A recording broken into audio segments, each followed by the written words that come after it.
loves, welcome back. So first we're going to prime the eyes with a little bit of primer, and then I'm going to dust on some translucent powder just so that we don't get any creasing on the eyes. After that, I'm going to pick up a fluffy brush and we're going to go in with a transition color. Today the transition color that I'm going to be using is Peach Smoothie, only because it has a lot of peachy orangey undertones that will blend out browns nicely, because this crease is going to have a lot of brown in it and then a pop of color. So I'm just going to keep blending Peach Smoothie back and forth until I get my desired colored payout. You guys know that transition colors generally, for the most part, are either near invisible or very faint, and the reason we use them is so that we can have a very nice blended look that's seamless. So I'm just going to keep blending until it's where I want it to be.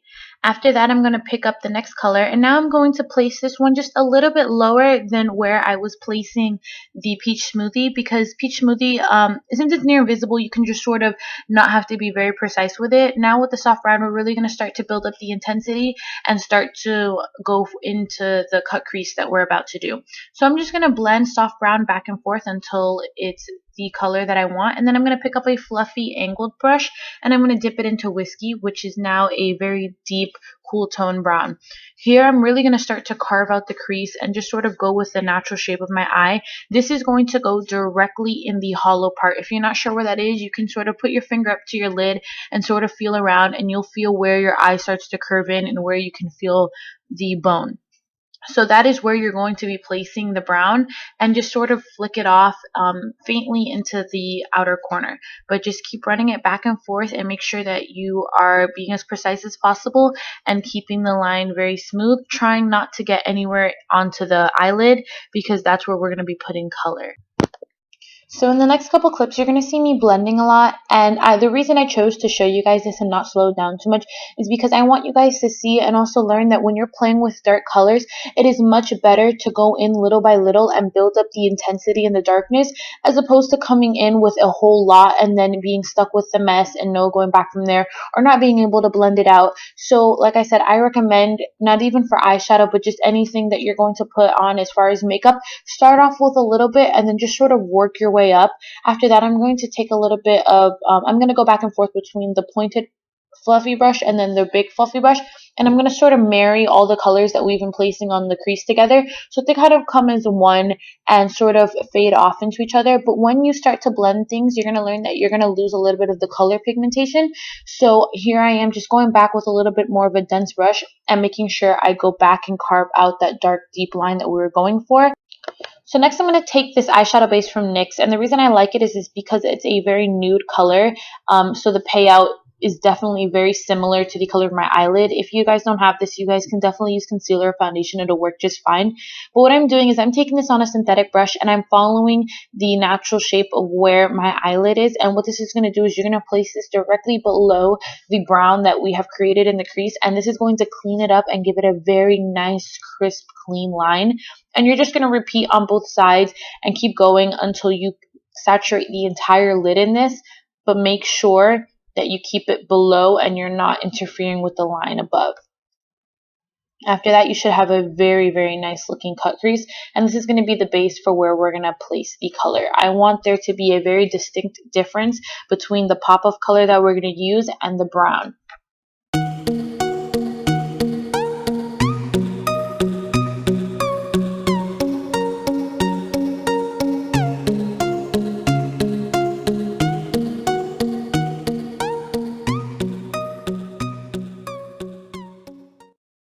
So now here you're just going to see me pick up this very pretty, it's like a Tiffany blue turquoisey mint color. I don't really know how to explain it, but I'm really just going to start to place this on the lid where we had carved out previously with a little bit of that eyeshadow base.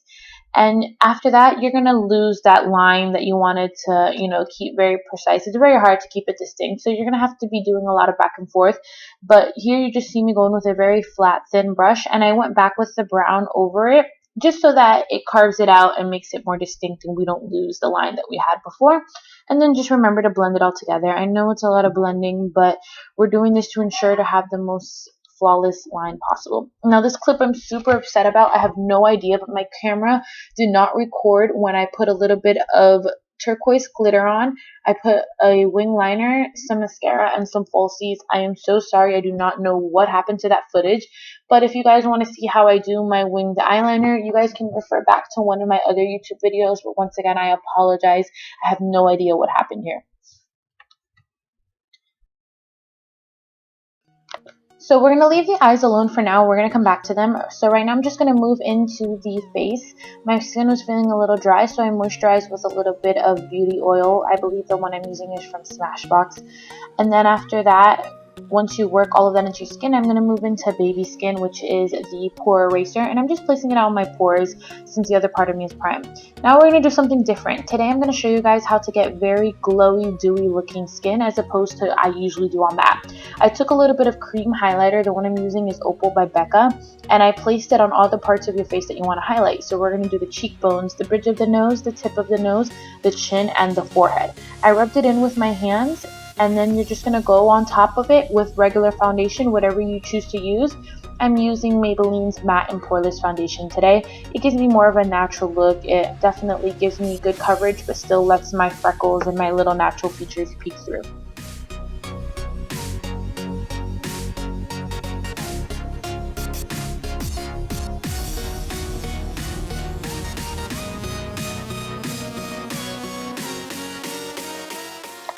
Just going in with my beauty blender to make sure everything is blended and as flawless as possible.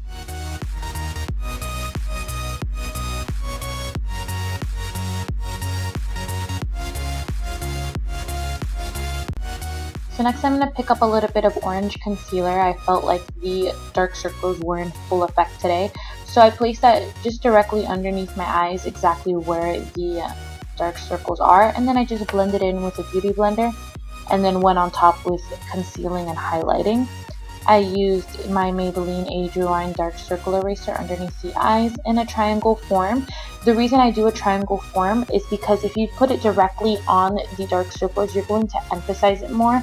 Whereas if you place it in a triangle downward motion, it sort of uplifts the eyes and makes everything seem as one, and it helps them minimize the appearance and disappear. And I'm just going to blend it in with my Real Techniques. This is actually a contour brush, but I found that it blends out concealer like a dream.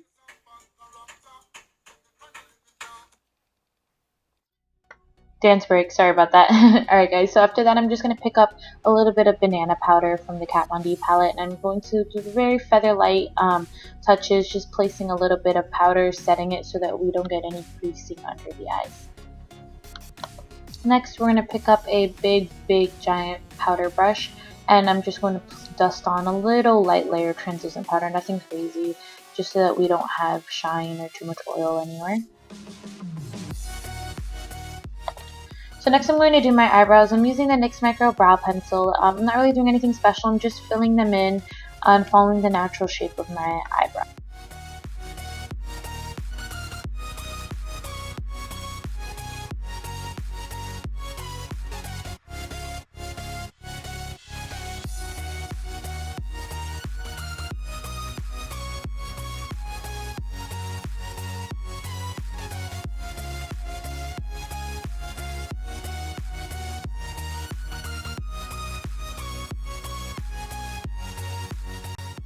So next we're going to move on to my favorite step. We're going to bronze and contour. So I'm going to pick up the bronzing shade from the Kat Von D, which is a very orangey, warm toned brown, and I'm going to place it above my cheekbones, on the temple of my forehead, and then along my jawline. And the reason we bronze is it's just kind of where the sun would have hit. We're bringing back a little bit of color to our face because we make it very one-dimensional when we put on foundation and concealer. You sort of lose the natural parts where the sunlight would have hit you and created shadows and light. After that, I'm going to pick up the contour shade. As you know, the contour shade is a little bit more of a gray tone, and this is going to go in the hollows of your cheeks. If you can't find the hollows of your cheeks, you can feel along your cheeks, and you're going to feel where it starts to sink in. That is exactly where a contour shade should be placed. After that, I'm going to do a little bit of baking. This step is optional, but I'm just taking a banana powder, placing it along the line, and just really cleaning it up so that it gives me a very defined, chiseled contour and looks very nice and clean. After that, I'm going to pick up a purpley blush and just place that along the apples of my cheeks. And then when I'm done, I'm going to take a blending brush and blend all of it together, the contour, the baking, the blush, and the bronzing. Now we're going to go into the fun part. For this look, I wanted to definitely just be reminded of the sun and very glowy skin. So we're going to highlight. So first I'm going to take Enchanted, which is a highlighter by e.l.f. I believe. It's actually a baked shadow, but it's golden and it's shimmery and it works perfect. So I'm going to place that on the tip of my nose and then on the cheekbones. After that, I'm going to use a beauty blender to kind of melt it into my skin so the powder just doesn't sit on top. And then after that, I am going to pick up the cream highlighter again to intensify it, because we're going to be going in with another highlighter. So the cream highlighter is just going to act for a little bit more of a stickier base so that we get even more glow. After that, I'm going to blend it in again and then pick up Becca's Opal on a brush and then just sort of go over it. And as you can see, that really intensified my highlight. After that, I'm going to pick up Matte Darling by Milani. It's a beautiful, beautiful rosy baby doll pink from Milani. And I'm just going to place it on my lips. And then after that, I believe I'm going to go in with a clear lip gloss from NYX. It is their Butter Gloss, and it is in the color Parfait.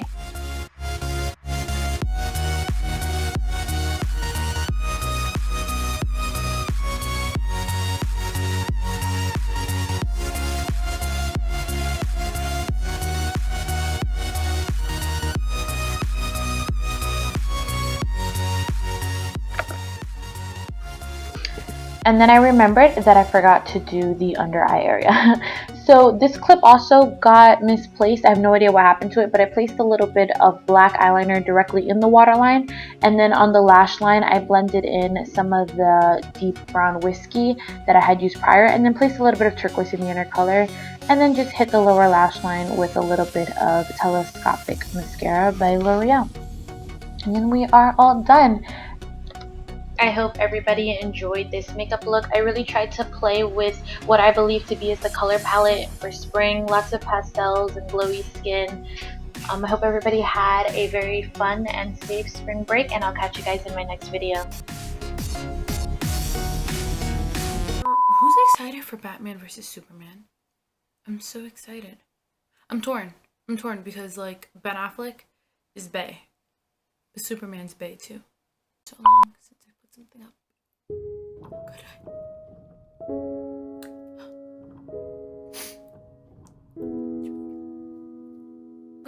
You know, it'd be so much easier if I had like a teleprompter to read. Like, my life would be so much easier.